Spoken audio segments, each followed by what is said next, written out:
అగ్నిగుండంలో వేసేస్తా. ఆ యూదులు చెప్పిన మాట ఏంటో తెలుసా? ఒకవేళ నువ్వు నిలబెట్టిన విగ్రహానికి పూజించనందుకు, సాగిల పడనందుకు మమ్మలను అగ్నిగుండంలో వేస్తే, మా దేవుడు ఎంత శక్తి గలవాడు తెలుసా? అగ్నిగుండములో నుండి సహా బయటకు తీసుకురావడానికి చాలినవాడు. వాళ్ళకి ఎంత ధైర్యమో, ఎలా ఎదుర్కొన్నారో ఒకసారి ఈ వీడియో చూడండి, మీకే అర్థమవుతుంది.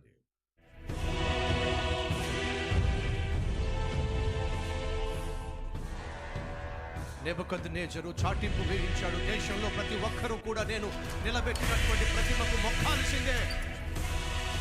ఎవడైనా మొక్కకపోతే, సాగిల పడకపోతే వాడిని చంపేస్తా శాసనం చేశాడు. తాను శాసించిన దినము రానే వచ్చింది.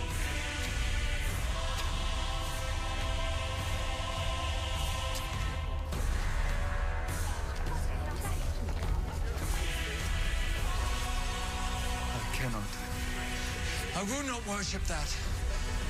నేనా విగ్రహానికి మొక్కను మాట్లాడుకుంటున్నారు శద్రక్, మెషక్, అబేద్నెగో.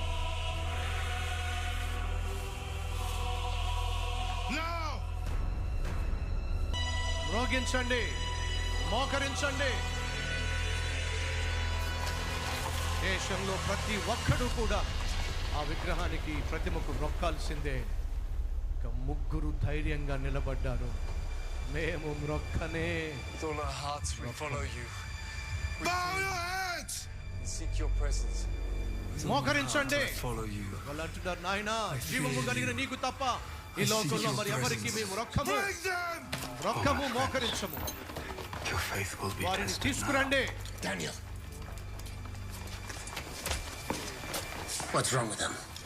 దానియేలు, Where are your friends? ఎందుకు నీ Not bow to స్నేహితులు me. I assure you, sire, they will serve మోకరించటం you లేదు? faithfully. All their చెప్తున్నాడు lives, as I దానియేలు, will, but జీవము కలిగిన దేవునికి తప్ప ఇంకెవరికి వారు సాగిలపడరు. they will only worship God. ఒక్క దేవునికే వారు మోకరిస్తారు. I will make them bow. వాళ్ళ మోకాలు వంచుతాను అని వస్తున్నాడు బబులోను దేశాన్ని పరిపాలిస్తున్న నెబుకద్నెజరు. Seek your presence. When we wish to bend something that is hard and unyielding, వంగనటువంటి దానిని వంచాలంటే ఏం చేయాలి?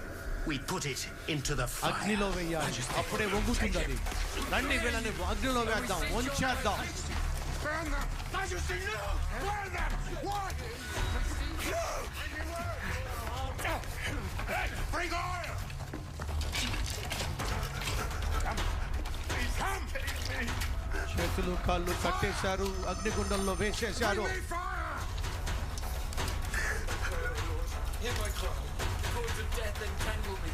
The anguish of the grave consumes me. Do not ignore my tears. అని ప్రార్థన చేస్తూ అంటున్నారు, దేవా యెహోవా Upon the name of the మమ్మలను Lord. కాపాడు. Save me!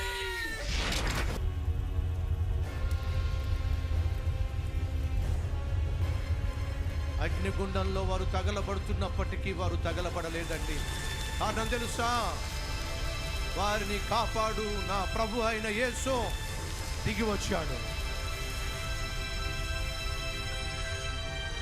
వారి మధ్య నిలబడ్డాడు.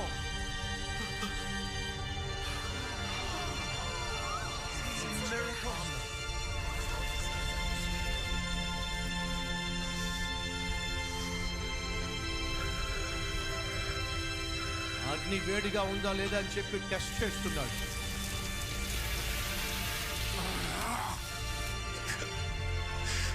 చేతులు కాలిపోయినాయి,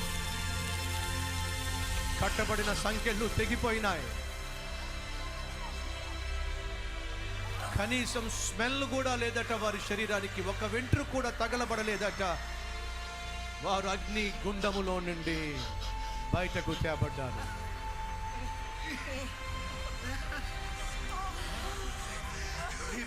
ఫ్రెండ్స్, ఒక్కసారి మీ బైబిల్ తెరవండి, దానియేలు గ్రంథము. వారు ధైర్యంగా శత్రువును ఎదుర్కొన్నప్పుడు జరిగింది ఏమిటి? 3వ అధ్యాయం 25వ వచనం చదువుతున్నాను. 734వ పేజీ నంబర్. అందుకు రాజు, నేను నలుగురు మనుషులను బంధకములు లేక అగ్నిలో సంచరించుట చూచుచున్నాను, వారికి హాని ఏమియు కలుగలేదు. నాలుగవ వాని రూపము దేవతల రూపము వలె ఉన్నది అని వారికి ప్రత్యుత్తరమిచ్చెను. 28వ వచనము. నెబుకద్నెజరు పిలుస్తున్నాడు, షద్రకు, మెషాకు, అబేద్నెగోయను వీరి దేవుడు పూజార్హుడో. ఆయన తన దూతనంపి తను ఆశ్రయించిన దాసులను రక్షించెను. వారు తమ దేవునికి గాక మరి ఏ దేవునికి నమస్కరింపకయు ఏ దేవుని సేవింపకయు ఉందుమని తమ దేహములను అప్పగించి రాజు యొక్క ఆజ్ఞను వ్యర్థపరిచిరే. కాగా నేనొక శాసనము నియమించుచున్నాను, ఏదనగా ఈ విధముగా రక్షించుటకు సమర్థుడగు దేవుడు గాక మరి ఏ దేవుడును లేడో. కాగా ఏ జనుల